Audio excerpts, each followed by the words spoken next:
Bonjour. Cet exercice se rapporte à la cinétique chimique, deuxième bac. C'est un exercice extrait de l'épreuve baccalauréat 2020, session normale. Commençons par lire l'énoncé de l'exercice.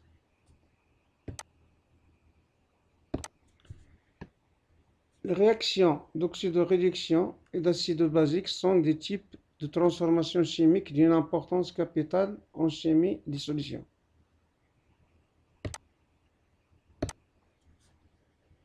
Les réactions d'oxydoréduction et d'acide-base sont deux types de transformation chimique d'une importance capitale en chimie des solutions.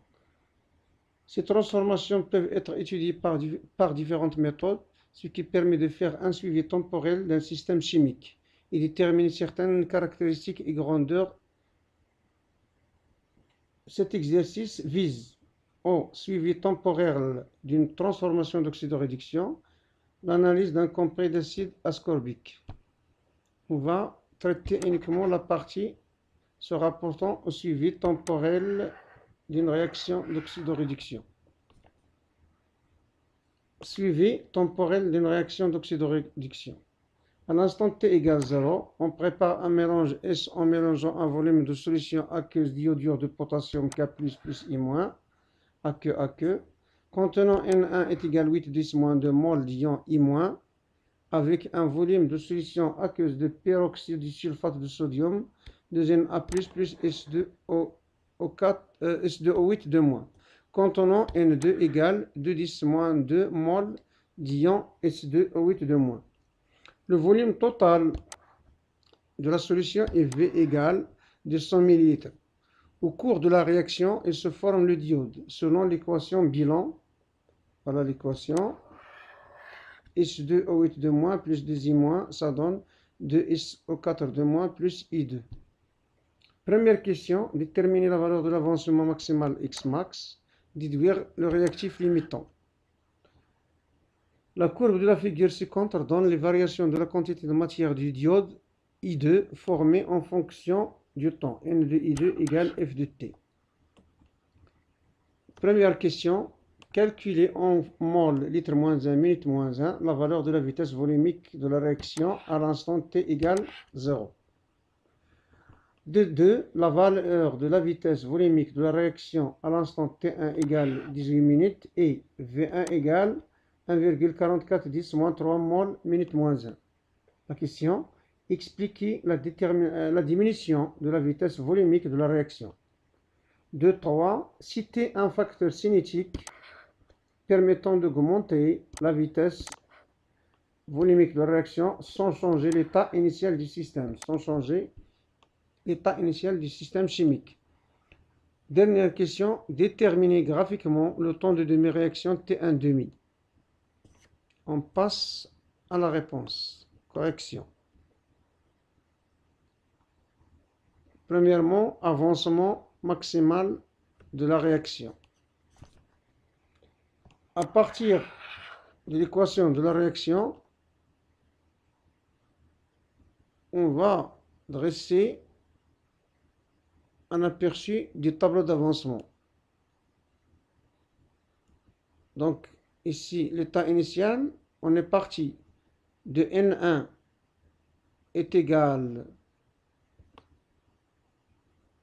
8-10- mol d'ion iodure et de N2 est égal à 2-10- 3 mol d'ion S2O8-. On schématise ici l'état intermédiaire ou bien l'état final, puisque ça se ressemble. N2-X. Attention, ici, vous avez un coefficient stéréométrique 2. C'est pourquoi on ajoute ici le 2. N1 - 2X. 2X, X. On cherche X max. Il suffit alors de résoudre deux équations. Parce qu'on cherche le réactif limitant. N final de H2O8- égale 0 ou encore N final de I- égale 0. c'est-à-dire n2 moins x max égale 0 ou n1 moins 2x max égale 0. La résolution des deux équations donne première solution x maximale est égal à n2 qui est égal à 2 10 moins 3 mol, ou encore ici x max égale n1 sur 2. Application numérique 8 10 moins 2 sur 2, ça donne 4 10 moins 2 mol. Vous savez que la solution à retenir est égale, c'est le x max le plus petit, qui correspond donc au réactif limitant. La réponse valable, c'est x max égale 2 10 moins 2 mol. Donc x max égale 2 10 moins 2 mol. Cela veut dire que S2O8 2 moins réactif limitant.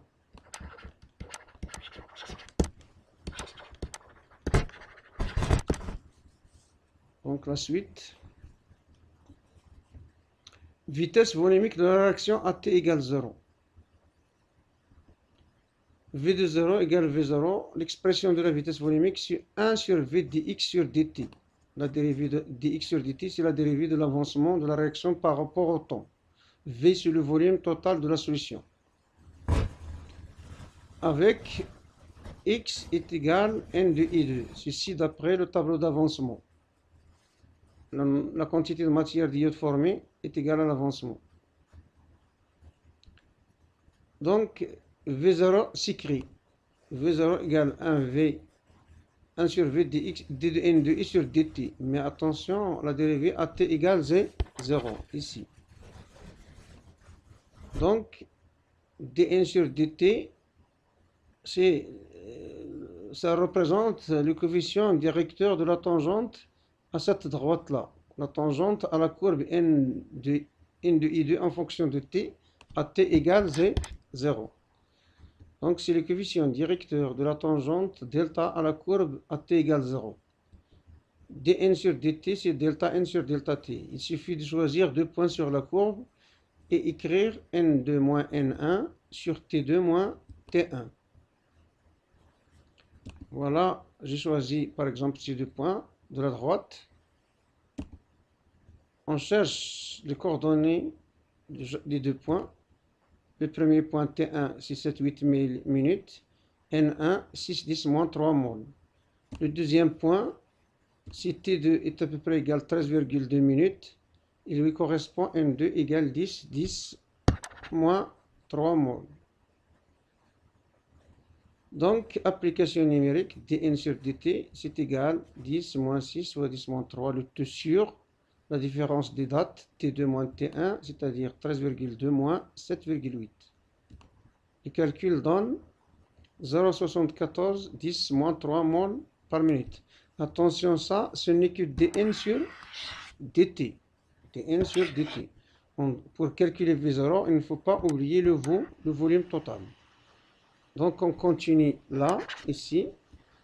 V0 égale 1 sur V d de n de I2 sur dt. V0 est égal à 1 sur 0,2 fois cette valeur-là. C'est 0,74 10 moins 3. Tout calcul fait donne V0 égale 3,7 10 moins 3 mol litre moins 1 minute moins 1. Temps de demi-réaction. Ou bien, pardon, la question suivante. Expliquer pourquoi la vitesse volumique de la réaction diminue lorsque T augmente. On a trouvé à T égale 0, V0 égale 3,7 mol litre moins 1 minute moins 1 et V1 à T1 est égal à 18 minutes 1,44 mol litre moins minute moins 1. C'est-à-dire que V1 est inférieur à V0. Or, cela montre que la vitesse diminue au cours du temps. On a vu que la vitesse volumique est proportionnelle à chaque instant à la dérivée dn sur dt, c'est-à-dire à la pente de la tangente à la droite à cet instant. Ici, à t égale 0, delta 0, c'est la pente à la droite tangente à la courbe. Il y a une certaine pente qu'on a déjà calculée pour t égale 0. Pour t égale 18 minutes, vous voyez que la pente change. Elle a diminué. Donc, le fait que la pente change veut dire que dn sur dt a diminué. Donc, la vitesse volumique diminue aussi. La vitesse volumique V de la réaction diminue lorsque t augmente, car le coefficient directeur dn sur dt de la courbe diminue en fonction du temps t. La dernière, 2-3, quel facteur faut-il changer? C'est le facteur cinétique température. Si on veut augmenter la vitesse de la réaction sans changer l'état initial du mélange réactionnel. Attention, il faut augmenter la température du mélange réactionnel. C'est un facteur cinétique. Dernière question, temps de demi-réaction T1,5. La définition, c'est que T1,5, il correspond à x égale x max sur 2. Lorsque la valeur de l'avancement x prend x max sur 2. Attention, le nombre de moles de I2, on a vu dans le tableau d'avancement que N2 égale x. Mais la courbe n'a pas encore ici atteint le maximum. Sur la courbe, N maximum ne figure pas. Mais on a déjà calculé x max. Donc x max c'est égal à 2,10 moins 2 moles.